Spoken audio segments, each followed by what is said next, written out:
He was in protective custody, 23-hour-a-day lockdown. He was getting special favors. Officers slipped him a phone. They told him they had his back. And yet an inmate still managed to get him. The result? 23 stab wounds that almost killed him. The fact is, if you're a cop in prison, you are going to need expert-level survival skills. And even then, many are found dead in their cells. On today in prison. Just like any other prisoner, cops enter the prison through the receiving and discharge area. They don't get any special treatment. Fingerprints, mugshots, property taken, paperwork, strip search. The part of the process where a cop will listen the hardest is classification. Not the medical and psychological evaluation, but the risk assessment. That is when prisoners are asked about gang ties, informant history, whether they believe there is any reason they might be at risk in the general population. And that's when a cop will probably say, yeah, I might get seriously hurt. The cop, or now ex-cop, will be advised to stay in the part of the prison called protective custody, or PC, the wing where you find most of the sex offenders, the chomos, and the men who hurt women. He could refuse, but that's unlikely. Like snitches, ex-cops are targets, and targets get exploited. For some, it's beatings. For others, it's worse. Backdoor parole, aka death. The downside is that PC doesn't come with many privileges. It depends on the prison, but it usually means 23 hours a day in your cell. You might not even get yard time, or if you do, it's a segregated yard just for the rejects. Opportunities for work or education are far more limited too. And in prisons that don't have a dedicated PC unit, life for a cop might mean 23 hours a day in the special housing unit, SHU, or solitary confinement, for years on end. Studies show rates of serious mental illness and self-harming behavior, sometimes ending up in death, are up to 5 times higher in solitary than in the general population. Men lose their minds there. Depression, anxiety, PTSD, and those conditions can tip over into full-blown psychosis and loss of identity. As you'll see later, a lot of cops in prison can't handle that kind of seclusion and turn to extreme measures. Even if a protected prisoner can communicate with others, they're among men who preyed on kids, men who brutalized and killed women. Sure, if you're a cop, the officers might treat you a little better, but that doesn't change the fact that your neighbors are monsters. Some of them are killers, and some probably don't much like the police. There will also be former gang members in there, maybe men avoiding a kill-on-sight order, and if you're a cop with a reputation, a torpedo, a prison hitman, might have PC'd himself to specifically get to you. The one advantage a cop does have is outside influence. If a correctional officer gives you a hard time, your friends on the outside can make that officer's life a misery. But it depends on where you're locked up. If you're serving your time in your own state, your buddies might have your back. But it also means there is a real chance that some of the people you arrested are in there with you. You can try to hide, but officers have been known to tell prisoners the lowdown on men just to sit back and watch the violence. You won't be able to keep your identity hidden, and many have to spend much of their sentence alone in their cell. As for the ex-cop in the intro, his story was different. The whole country knew Derek Chauvin. The whole country knew his face. He was the man who kneeled on George Floyd's neck for 9 minutes, an action that set the world on fire. There was zero chance he wouldn't be recognized. He received 22.5 years after 2 decades on the force. He had been decorated with medals for bravery, but carrying 18 misconduct complaints on his record. And that made him a massive target. After a couple of years, authorities moved him from a maximum security joint in Minnesota, the state where he had committed the crime, to a medium security one in Arizona, the Tucson Federal Correctional Institution. Medium means more freedom, but when you have a reputation like Chauvin's, that isn't always a good thing. He discovered that the hard way. In November 2023, 52-year-old John Turskak was no angel. He was serving 30 years for attempted murder and assault with a deadly weapon while a member of the Mexican Mafia. In 1990, he murdered an inmate while serving time at Folsom State Prison. Outside prison, he collected taxes from street gangs and dealers under the threat that if they didn't pay, they'd get hurt. He was an FBI informant too, so not exactly a beacon of morality. Turskak snuck up behind Chauvin in the prison library, taking his improvised weapon, a shiv, and stabbing him 23 times. Officers responded quickly, which likely saved Chauvin's life, although the fact that Turskak could get to him so easily was later scrutinized. Did the officers allow Turskak to get close? It wouldn't be the first time that guards have turned a blind eye to let a high-profile prisoner get whacked. More about that later. Chauvin's condition was listed as stable, and once he was back on his feet, they transferred him to a low-security prison in Texas, where his new inmate pals were likely tax evaders and people who couldn't pay parking ticket fines. Chauvin should be safe there, which is more than we can say for the 6 former Mississippi police officers in Rankin County. They recently got 165 years between them for a home invasion-style attack in which 2 black men were physically and sexually tortured. The 6 cops, calling themselves the Goon Squad, entered the house without a warrant after a call about suspicious activity. For 2 hours, they unloaded a barrage of racial slurs as they handcuffed the men, zapped them with tasers, and waterboarded them. They found the house owner's sex toy and stuck it in one man's mouth. Then they threatened to violate both men. In a mock execution, one of the cops fired into a victim's mouth, slicing his tongue and breaking his jaw. The officers stepped outside to discuss how they'd cover it up, taking the home security video equipment and dumping it into the river. Investigations later showed Rankin County cops to have shoved a stick down a man's throat, burned someone's feet with a blowtorch, and tested new tasers out on suspects. They were maniacs, busting down doors and acting like thugs. In pretty much any general population in the U.S., these men will be beaten, extorted, and possibly murdered. For that reason, they'll be spending 23 hours a day in their cells for many years to come. But some cops seem to have a death wish.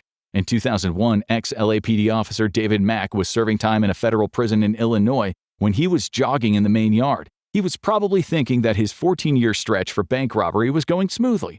After all, he was out of state, and no one knew who he was. The problem is, inmates have a lot of time on their hands and they watch a lot of TV. They read a lot of newspapers and magazines. One day they saw something about Mack's crime and discovered he was a partner of one of the most corrupt cops in LAPD history. Mack had worked with Rafael Perez, one of the men at the center of the LAPD's Rampart scandal, when officers in the 1990s were running around acting like gangsters. Around 70 officers in total were kicking down doors of innocent families, beating people, and if they didn't find anything, planting drugs or lying about assaults. These cops weren't just dirty, they were filthy, robbing drugs from dealers and selling them to other dealers. It was a license to kill and print money, and Officer Perez was right in the middle of it. Word on the street was that Perez was actually affiliated with the Bloods, with a rumor circulating that he was involved in the murder of the rapper Notorious B.I.G. As you can imagine, Perez was not exactly popular with a lot of the men behind bars. He tried to frame members of the Temple Street gang for a murder outside a McDonald's restaurant when a man was shot in the head. The real killers were members of the Mexican Mafia, but 4 men from Temple Street were arrested and later convicted, thanks in part to a young witness, Sonia Flores. What no one knew at the time was that Perez and Flores were involved. He'd gotten her pregnant when she was just 16 after carding her in a nightclub. She had an abortion, but she claimed that she fell in love with him and would do anything for him. As for Officer Mack, also a major figure in the Rampart scandal, he took corruption to another level when he masterminded an armed robbery at Bank of America, getting away with $722,000. He hid the cash, telling a select few that once he was out, he'd be a rich man. He got out in 2010, but it's uncertain whether he's living the high life. A reliable prison informant later said the cash from the robbery was to pay a man hired to murder Biggie and also take out the now notorious Sean Combs, aka P. Diddy. Ms. Flores later testified that Perez and Mack were partners when they busted down the door of a drug dealer. They weren't there to make arrests. They shot the dealer and his mother, killing both. According to Flores, Mack and Perez stuffed the bodies into the trunk of a car and drove them to Tijuana, where they buried them. However, Flores later recanted her testimony. About 100 convictions were overturned based on just Perez's testimony. He flipped on everyone, so he didn't serve any time in a federal prison. If he had, it's doubtful that he would have lasted a month without being shivved or found hanging. Mack wasn't as fortunate. A former track star, he was enjoying his regular run around the prison yard when several inmates stood watching, all of them furious about what Mack had done to guys just like them. They pounced, shivs in hands, and started stabbing him in the body and neck. Mack only spent 2 days in the hospital. He was ballsy too. He asked to be sent right back to the general population. That's how things go in the US if you're a cop in prison. But if you are a high-profile cop, maybe with information that could get people in trouble, well, things might turn very dark. Take the story of Titisan Joe Ferrari Utanfon. Joe was a Thai cop, the superintendent of the Muang Nakhon Sawan police station. In Thailand, that job would normally mean earning about 40,000 baht a month, around $1,200. But as any Thai person will tell you, plenty of cops don't worry about paychecks. For corrupt ones, the serious money comes from the bonuses. With Myanmar to the north, billions of dollars worth of drugs flow through Thailand. And while many cops are trying to stop that trade, some get paid handsomely to look the other way. For Joe, the war on drugs made him rich. After one of his torture extortion sessions of a drug dealer at the police station, an honest officer got hold of the CCTV recording. It showed Joe and 6 fellow cops duct taping plastic bags over the suspect's head while trying to extort $82,000. After the killers attempted to pass the man's death off as an overdose, ethical officers tried to get the case investigated. They told their superiors, and when that didn't work, they told the local media. Still, inexplicably, nothing happened. So they leaked what was an utterly shocking video and let the public decide as the video went viral. Had it not been leaked, it would have just been business as usual. Joe later said he was sorry, that he just was trying to help the Thai people by winning the war on drugs. No one believed him. It became a huge scandal. Joe was well known to the Thai public. He used to date TV star Pichanak May Sakakorn, and the couple were all over social media. Before his arrest, he was married to his boss's daughter, also a TV actress. He owned 29 luxury cars, Ferraris, Porsches, Bentleys, and Mercedes, and he was one of only 50 people in the world to own a Lamborghini Aventador LP 720 Anniversario, all for a man with a $1,200 a month salary. In Thailand, when police seize luxury assets from criminals, the government gets the sale money. The arresting officer receives 20 cents on the dollar and the informants get another 20 cents, making it profitable for dealers to snitch on their competition. Joe had seized 368 vehicles in total, earning him $24 million. Thailand's anti-money laundering office later seized his personal fleet of vehicles, worth well over $2 million, along with his $1.8 million mansion. They also nabbed a luxury condo and $20 million in hard cash kept in his houses. Joe wasn't even a top police official. He was somewhere in the middle, which raised questions. Was he passing riches upward? His life sentence was eventually commuted, but the scandal sparked a major corruption investigation. Thailand's former human rights commissioner said that this case was only the tip of the iceberg. This is what happens in reality in the Thai justice system, she told the nation. In Thai prisons, cells are often crammed with many men, but Joe was kept in solitary confinement after the prison commander moved him there, supposedly for his own safety. Other sources say he was paranoid, fearing people were out to kill him, so he asked to be moved. He was later found dead in his cell. The official story said he decided not to live, but his family and many Thais on social media were suspicious. The family had visited him that day and said he seemed fine. Forensics experts reported that his injuries were consistent with self-inflicted hanging from a piece of cloth and that there were no defensive wounds, but the public remained skeptical. The blood on the cell floor was apparently ant bites, and the CCTV didn't show anyone entering the cell. Still, Thai PBS News reported that he had been asked to be moved out of solitary confinement and back to the general population, but that was met with refusal. A Thai person wrote on the Pantip forum, "There is no way the truth of this matter will ever emerge." In 2025, Joe's lawyer and his family were still saying that they didn't believe the official story and they would keep investigating. The thing is, in prison, you have no protection. If someone wants to kill you and make it look like something else, they can, easily. So when former cops die, there's almost always suspicion. But not so much with the case of Anthony Orban.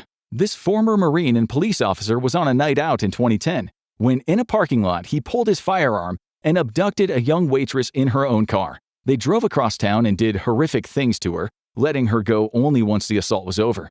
Orban was arrested, but on the stand he tried to plead not guilty by reason of insanity. He said that after the Iraq War he'd never been right in the head, claiming that the antidepressant Zoloft had caused him to hallucinate and black out. Well, the 8 margaritas and 2 pitchers of beer might have better explained his memory loss. He was so drunk that he left his service weapon in her car. So off to prison he went, but he didn't last long. While in the jail waiting to serve a life sentence, he was found unresponsive in his cell. Officials said there was no foul play. Rather than face the general population or spend the rest of his life in solitary, he decided the easy way out was a better option. Even one of the most notorious cases in the world has a cop at the center of it. Jeffrey Epstein's death is surrounded by rumors, and it just so happens that the main suspect among conspiracy theorists is a former police officer, Nicholas Tartaglione. Built like a tank, with a history of extreme violence, he should have been the last person on Earth sharing a cell with the most high-profile inmate in America. Tartaglione, a former New York cop, was convicted of 11 counts of murder, kidnapping resulting in death, and 1 count of narcotics conspiracy. Epstein was Tartaglione's cellmate when, before his death, he was found unconscious and curled up in the fetal position. Of course, video footage was missing, just like it was when he died 2 weeks later. Official jail records show that he'd initially told the guards that Tartaglione had tried to kill him, but he later walked that back and he said that he didn't know how he ended up with an orange fabric noose around his neck. Tartaglione claimed that he'd had his headphones on and then he saw Epstein passed out. Records show Epstein had insisted to prison staff that he'd never try to hurt himself, and he was making plans for the future. Tartaglione is currently serving 4 life sentences. In 2025, news reports said that he was seeking a pardon, claiming that